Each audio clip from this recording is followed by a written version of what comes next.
জীবনে সবথেকে আগে ভালো মানুষ হওয়া দরকার।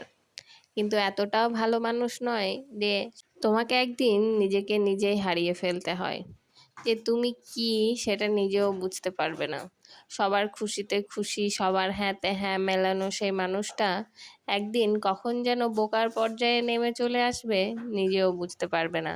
নিজের পছন্দ, অপছন্দ, স্বপ্ন দেখা সবকিছুই কখন যেন আস্তে আস্তে হারিয়ে যাবে, কিছুই টের পাওয়া যাবে না। কখনো নিজেকে নিয়েও যে একটু ভাবতে হয় সেটাও কখনো ভেবে দেখা হয়নি।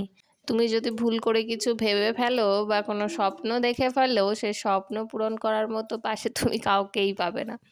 বরং সেই স্বপ্নটাকে কিভাবে গলা টিপে মেরে ফেলতে হয় সেই বুদ্ধিগুলো ভালোভাবেই তারা দিয়ে দেবে। একটা সময় পরে গিয়ে মনে হয় কাউকে কোনো কথা, স্বপ্ন, ইচ্ছা, আকাঙ্ক্ষা কোনো কিছুই কাউকে বলাটা ঠিক নয়। তার মানে সম্পূর্ণভাবে নিজেকে একা করে রাখা ভালো।